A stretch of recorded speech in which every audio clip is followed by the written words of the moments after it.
জেনে যান, যদি না জেনে থাকেন ভগবানের প্রমাণ কি হবে? তিনি যে ভগবান তার প্রমাণ কি? আমি বললেই তিনি ভগবান হয়ে যাবে না। প্রমাণ দেখুন এখানে, যিনি ভগবান হবেন তার সব থেকে বড় প্রমাণ হবে এখানে বলছেন চৈতন্য চরিতামৃতে, ভগবানের সব থেকে বড় প্রমাণ হচ্ছে ভগবান যখন অন্তর্ধান করবেন, এই বৌদ্ধ ভগবান, এনাকে ভগবান কেন বলা হচ্ছে না?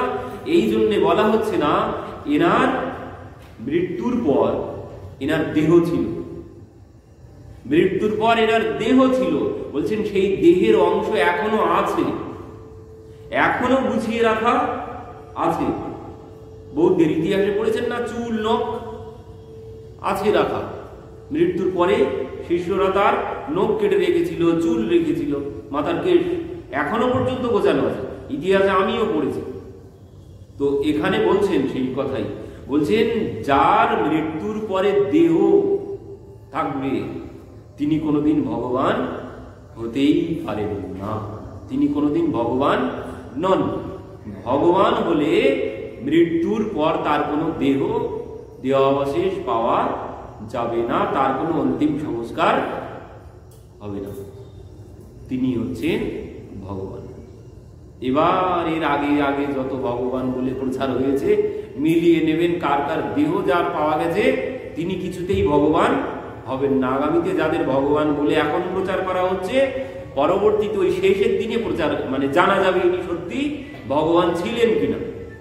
ইনি সত্যি যদি ভগবান থাকেন, মৃত্যুর পর চৈতন্য মহাপ্রভুর কোনো কিছু পাওয়া গেছে?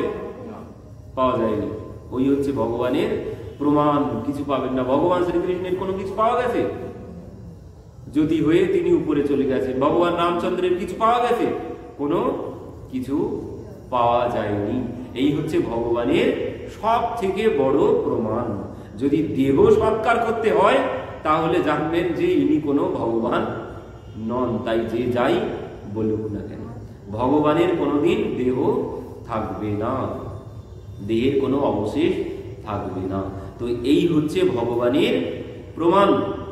তো এখানে বলছেন, সেই দুই কহে বলিতে সাক্ষাৎ অবতার, তুমি কহ নাহি বিষ্ণুর প্রচার, কলিযুগে কৃষ্ণ অবতার না করে ভগবান, অতএব ত্রিযুগ করি কহি তার নাম। তো তার জন্য তার ত্রিযুগ করে বলা হয়েছে। তো এখানে বলছেন কলিযুগে সত্যি কোনো ভগবানের লীলা অবতার হয়নি, লীলা অবতার হয়নি। এই যে 25 অবতার সব লীলা অবতার, কিন্তু কিছু না কিছু লীলা সেখানে হয়েছে। তো এগুলো সব লীলা অবতার, কিন্তু কলিযুগে কোনো লীলা অবতার হয়নি। ওই কলিযুগে ওই লীলাই হয়েছে প্রচ্ছন্ন অবতার। আর এই জন্যে সবাই সুযোগ পেয়ে গেছে। এই যে প্রচ্ছন্ন অবতার, ভগবান সম্মুখে একটা পর্দা দিয়ে রেখেছেন, সাধারণ মানুষের মতো ব্যবহার করেছেন, একে বলে প্রচ্ছন্ন অবতার। মহাপ্রভুর অবতার প্রচ্ছন্ন অবতার, এই জন্যে সবাই সুযোগ পেয়ে গেছে। ও বলছে না আমাদের ইনি ভগবান, ও বলছে না কলিযুগে ভগবান বলেছে অবতার গ্রহণ করবে, তো ওই আমাদের গুরুদেব সেই ভগবান, এই সাজিয়ে দিচ্ছে সবাই। আবার কি এখন মোবাইলে সব নূতন করে পঞ্চতত্ত্বও সাজিয়ে দিচ্ছে, আমাদের ইনি মহাপ্রভু ভগবান বলে গেছে কলিযুগে আসবেন। তো তাই করে তারা নিজেদের গুরুদেবকে নিয়ে সব নূতন করে পঞ্চতত্ত্বও সাজাচ্ছে। তো বলছেন প্রমাণ ওই শেষের দিনে হবে। তোমাদের এই ভগবানের যদি শরীর থাকে, যদি দাহন করতে হয় বা সমাধি দিতে হয়, তাহলে ইনি কোনো ভগবান হবেন না। যদি কোনো শরীর না থাকে তাহলে ইনি প্রমাণিত হবেন যে ইনি ভগবান। তো বলছেন কলিযুগে কোনো লীলা অবতার নেই, ভগবান কোনো লীলা অবতার গ্রহণ করেননি। তাহলে ভগবান কি করেছেন? বলছেন প্রতি যুগে করে কৃষ্ণ যুগ অবতার, তর্কনিষ্ঠ হৃদয় তোমার নাহিক বিচার।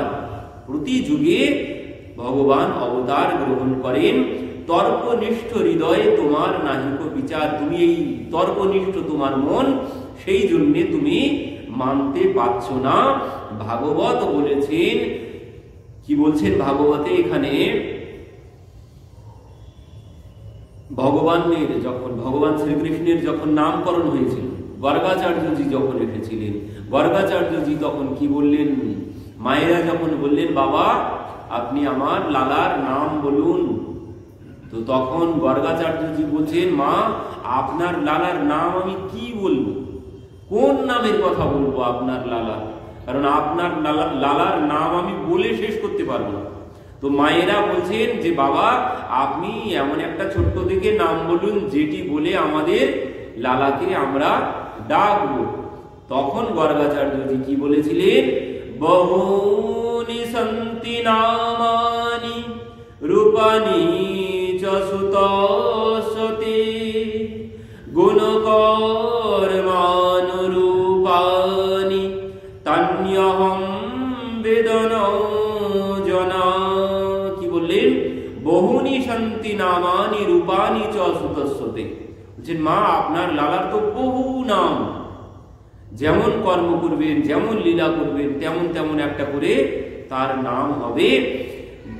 গুণ কর্মানুরূপানি তান্যহম বেদন জনা। বলছেন বেদে তার নাম বিভিন্ন ভাবে বর্ণনা করা আছে, গুণ কর্ম অনুযায়ী তার এক এক রকমের নাম হবে। তো বলছেন বাবা এইসব কথা আমরা কিছু বুঝতে পারছি না, আমাদের মাথায় এত কিছু বুদ্ধি নেই, আপনি ছোট্ট দেখে একটা নাম বলুন যা বলে আমাদের লালাকে আমরা ডাকবো।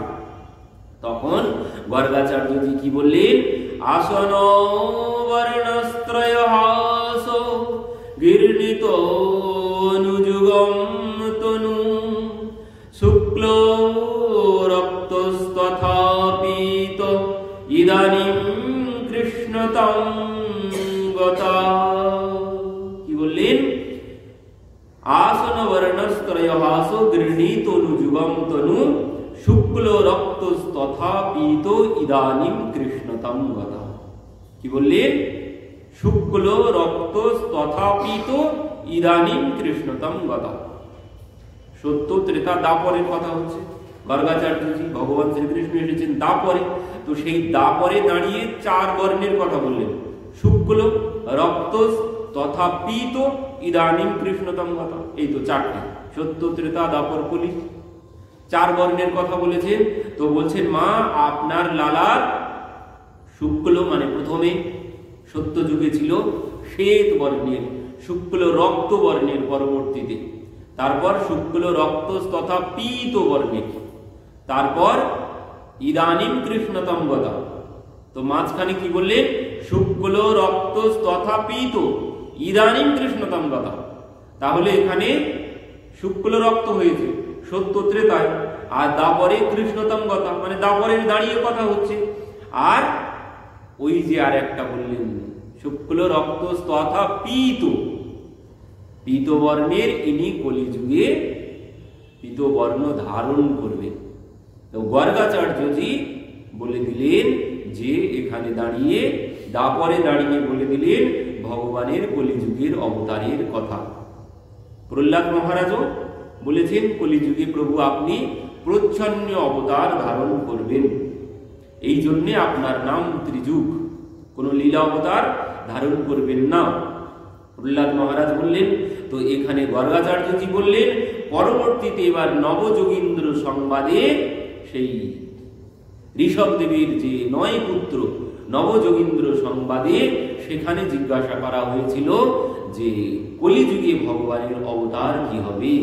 সেখানে বলেছিলেন কৃষ্ণ বর্ণম তিশা কৃষ্ণম সঙ্গপঙ্গস্ত পার্ষদম যজ্ঞৈ সংকীর্তন প্রায়ৈর্জয়ন্তি সুমেধস। কি বললেন? কৃষ্ণ বর্ণম তিশা কৃষ্ণ সঙ্গপঙ্গস্ত পার্ষদম যজ্ঞৈ সংকীর্তনৈ প্রায়ৈর্জয়ন্তি সুমেধস। কৃষ্ণ বর্ণম তিশা কৃষ্ণম, কলিযুগে ভগবানের অবতার কি হবে? কৃষ্ণ বর্ণম, বর্ণ শব্দে শুধু রং বোঝায় না, বর্ণ শব্দে এখানে হচ্ছে যিনি কলিযুগের ভগবান হবেন তার বর্ণ হবে কৃষ্ণ। তিশা অকৃষ্ণম মানে তার বর্ণ হবে গৌর বর্ণ। আর কি এই কৃষ্ণ বর্ণ শব্দে বলছেন তার মুখে সদা সর্বক্ষণ এই কৃষ্ণ নাম, এই কৃষ্ণ বর্ণ, তো বর্ণ শব্দে অক্ষর হয়, তো এই জন্য বলছেন যে কলিযুগের যিনি অবতার হবেন তার মুখে সদা সর্বক্ষণ ওই কৃষ্ণ নাম উচ্চারিত হবে, তার বর্ণ হবে পীত বর্ণ।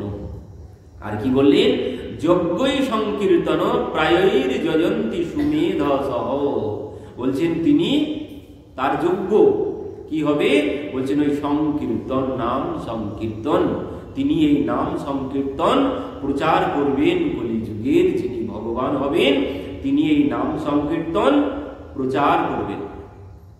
আর কি বলছেন, যজন্তিহি সুমেধসহ, এই যে সার্বভৌম ভট্টাচার্যের কথা বলছেন, তাকে কে মানবে, তার পূজা কে করবে, সুমেধসহ, বলছেন যার মাথায় সুবুদ্ধি আছে, সার্বভৌমের মতো বুদ্ধি যার নেই, মানে অহংকার, বলছেন সুবুদ্ধি, যার মাথায় সুবুদ্ধি আছে তিনি তাকে ভগবান বলে পূজা করবেন কলিযুগে। যার মাথায় সুবুদ্ধি নেই তিনি তাকে ভগবান বলে মানবেন না।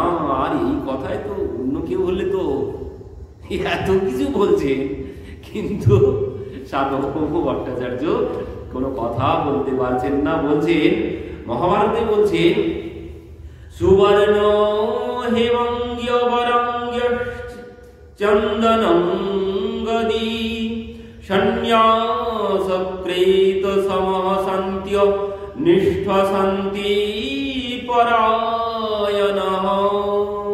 মহাভারতে এই কথা বলেছেন, সুবর্ণ হেমঙ্গ বরঙ্গ্য চন্দনঙ্গদি সন্ন্যাসক্রেত সমসন্ত্য নিষ্ঠ শান্তি পরায়ণঃ, যিনি কলিযুগের ভগবান হবেন।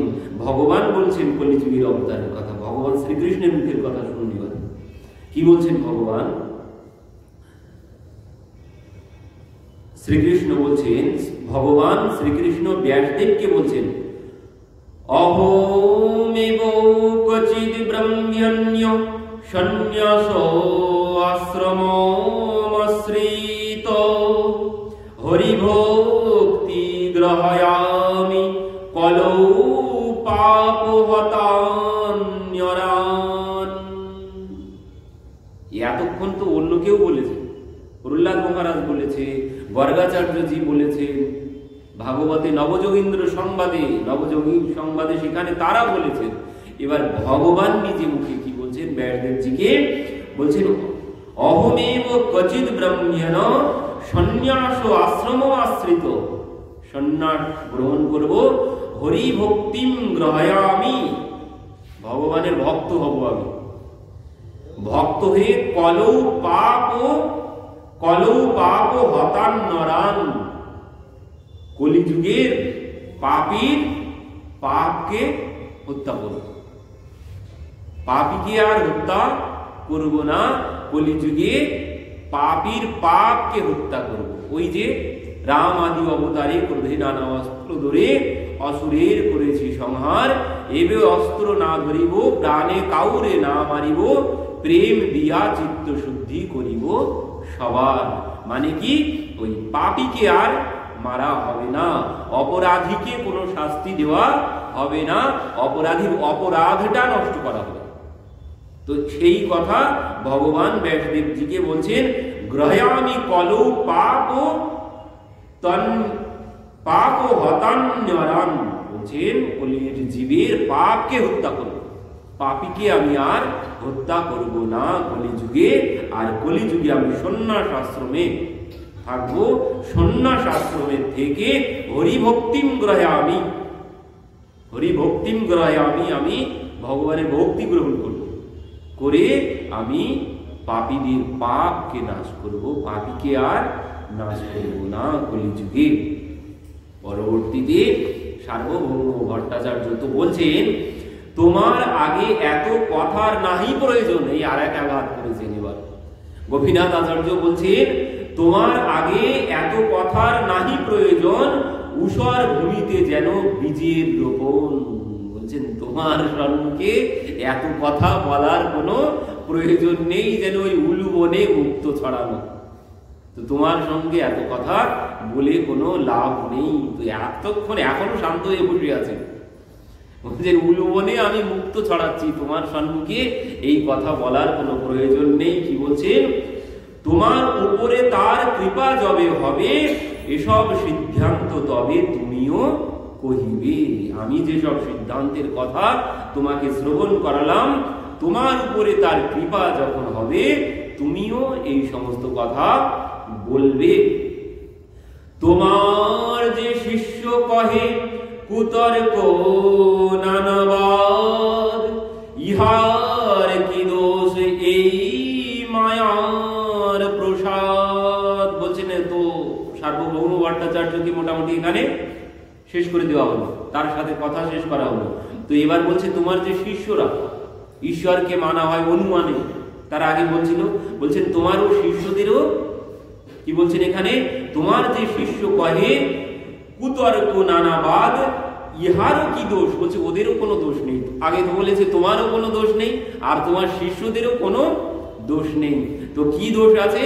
বলছেন এ মায়ার প্রসাদ। বলছেন এরা এই মায়ার জন্য এমন কথা বলছে, এদেরও কোনো দোষ নেই। এত কথা বলেছেন। তো কি বলছেন এখানে দেখুন, যে তোমার শিষ্যদের উপরে মায়ার প্রভাব আছে, সেই জন্য তোমার শিষ্যরাও তাকে চিনতে পারছে না। কি বলছেন এখানে? ভাগবতে সেই দক্ষ মহারাজ কি বলছেন দেখুন, যদ শক্তয়ো বদতম বাদিনম বৈ, বিষাদ সংবাদ ভুবো বদন্তি, কুর্বন্তি চৈষম সুহারাত্মমহং, তস্मै নমো অনন্ত গুণায় ভুমনে। কি বলছেন? যৎ সত্ত্বায় বদত্যম বাদিনাম বৈ, বিষাদ সংবাদ ভুবো ভবন্তি, কুর্বন্তি চৈষম মুহুরাত্মমহং, তস্मै নমো অনন্ত গুণায় ভুমনে। বলছেন এখানে দক্ষ মহারাজ, কারা ভগবানকে চিনতে পারে না, কারা মানতে পারে না, কি বলছেন দেখুন, বলছেন যারা অদ্বৈতবাদী, যারা দ্বৈতবাদী, যারা সাংখ্য মত অবলম্বী, মীমাংসাবাদী, নানান রকমের যারা আছে, বলছেন যে যে পথেই থাকুক না কেন, বলছেন নিজেদের মুগ্ধতা, তারা নিজেরাই কিভাবে বলছেন তাদেরকে মায়া গ্রাস করে রেখেছে। তাই যে যে পথেই যাক, অদ্বৈতবাদী আর দ্বৈতবাদী যে যে পথে হোক না কেন, বলছেন এখানে ভগবান এই কথার প্রসঙ্গে উদ্ধবের সাথেও কথা বলেছেন। এই যে এক একজন ভগবানকে এক এক রকম ভাবে, তো কেন ভাবে? ভগবান উদ্ধবকে বলছেন, উদ্ধব দেখো এদের কারো দোষ নেই, কেন এরা এক একজন এক এক রকম করে ভাবে আমাকে? এই জন্য ভাবে, বলছেন যে যতটা আমাকে দর্শন করতে পেরেছে, যে যতটুকু কৃপা আমার কাছে লাভ, আমার কৃপা পেয়েছে, সে ততটুকু ধারণ করেছে। সবার তো ধারণ ক্ষমতা এক না। বৃষ্টির দিনে আমি বাইরে একটা বালতি বসানো থাকলো, একটা ড্রাম বসানো থাকলো, একটা গ্লাস বসানো থাকলো, গ্লাস যদি বলে আমার এইটুকু জল, ড্রামকে যদি বলে তোর কাছে কেন অত জল, তো ভুল কোথায়? আমার ধারণ ক্ষমতা যতটা, আমি ততটা ধারণ করেছি। তো এখানে বলছেন যার যতটুকু ধারণ ক্ষমতা, যে যতটুকু অনুভব করতে পেরেছে, সে ততটুকুই ভগবানকে ভেবেছে। তো এবার সবার ধারণ ক্ষমতা তো এক না, তো এই জন্যে এক একজনের ধারণ ক্ষমতা এক এক রকমের, তো এক একজন ভগবানকে এক এক রকম ভাবে নিয়েছে। বলছেন কারো কিন্তু দোষ নেই এখানে, কারো কোনো দোষ নেই। যার যতটুকু সামর্থ্য সে ততটুকু গ্রহণ করেছে। আমার যতটুকু সামর্থ্য আমি ততটুকু গ্রহণ করেছি, দোষ কিন্তু আমার নেই। আমার ওইটুকু উপলব্ধি করার সামর্থ্য আছে, আমি ওইটুকু উপলব্ধি করেছি। কেউ বলে 25 তত্ত্ব, কেউ বলে 16 তত্ত্ব, কেউ বলে 24 তত্ত্ব। ভগবান বলছেন এই একটাও কেউ ভুল বলছে না, কেউ ভুল বলছে না। কি বলছে? বলছেন এরা সবাই ঠিক বলছে, কারণ যে 25 তত্ত্ব উপলব্ধি করেছে সে 25 তত্ত্ব বলছে, যে 24 তত্ত্ব উপলব্ধি করেছে সে 24 তত্ত্ব বলছে, যে 16টি তত্ত্ব উপলব্ধি করেছে আর যেতে পারেনি সম্মুখে সে 16 তত্ত্ব বলছে। ভুল কেউ বলছে না, যে যতটুকু উপলব্ধি করেছে সে ততটুকুই বলছে। তো বলছেন যে মায়ার প্রভাবে ভগবানকে জানতে পারা যায় না। বলছেন কেউ কেউ এই অদ্বৈতবাদী দ্বৈতবাদী বলছেন এরা ভগবানের মায়ার দ্বারা প্রভাবিত হয়ে আছে, তাই তারা ভগবানকে বুঝতে পারছে না। আবার বলছেন যদি কখনো এরা কোনো ভক্তের কাছে সংস্পর্শে আসে তখন কি হয়, তার মুখের কথা শ্রবণ করে তাদের মধ্যে কিছুটা বিশ্বাস জাগে। দক্ষ মহারাজ বলছেন এরা যদি কোনো ভক্তের কাছে যায়, একনিষ্ঠ ভক্তের কাছে গিয়ে তার মুখে যদি কথা শ্রবণ করে, এদের ওই দ্বৈতবাদী অদ্বৈতবাদী মতামত চলে যায় কিছুক্ষণের জন্য, গিয়ে তারা ভগবানকে পুনরায় বিশ্বাস করে নেয়। কিন্তু আবার আস্তে আস্তে 2-4 দিন পরে পূর্বের জায়গায় যেখানে ছিল সেখানেই ফিরে আসে। কেন? বলছেন একমাত্র প্রভুর মায়ার জন্য, এ অন্য কোনো কিছু নয়, একমাত্র ভগবানের মায়া, এটাই তাদেরকে আস্তে আস্তে আবার গ্রাস করে ফেলে। এই জন্যে বলছেন সাধু সঙ্গে সর্বক্ষণ করতে হবে, ওই একদিন নামাজে বলছেন প্রত্যহ নিত্য সাধু সঙ্গ সর্বশাস্ত্রে কয়।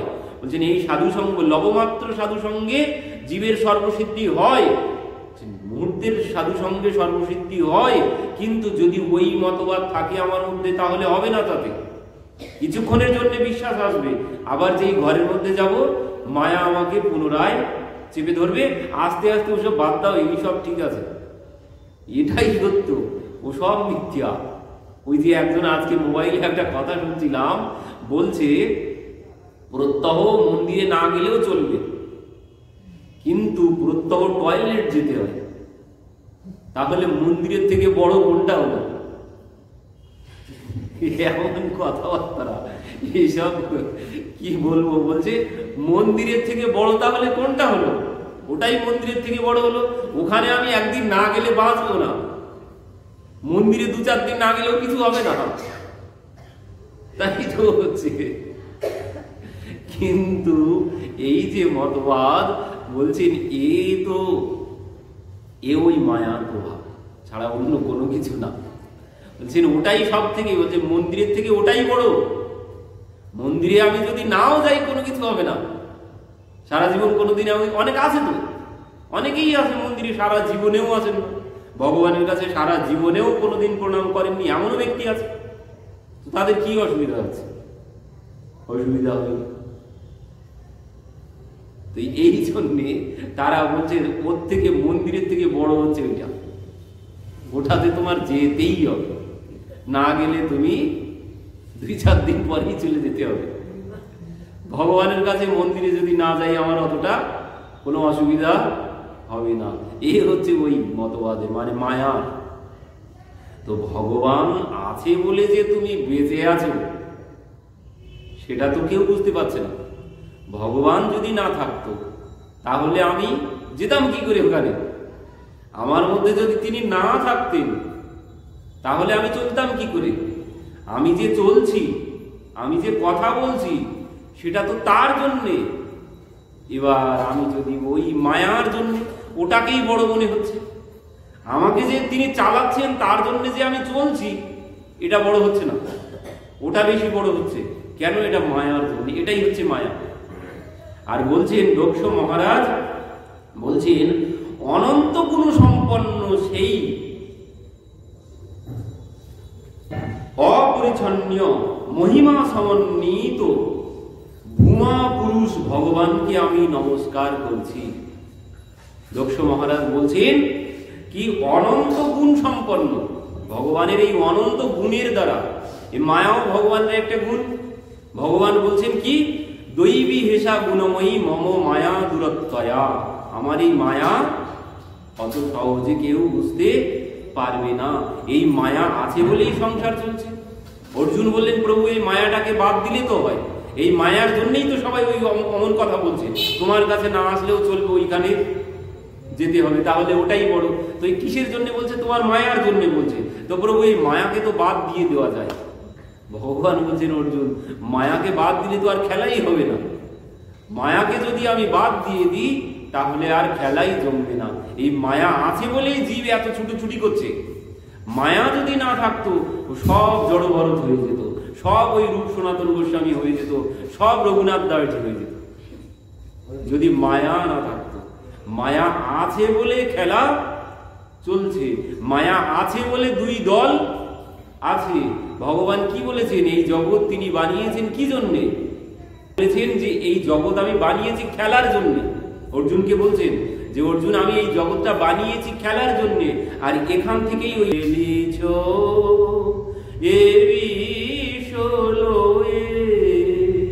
বিরাট শিশু আননে খেলিছ।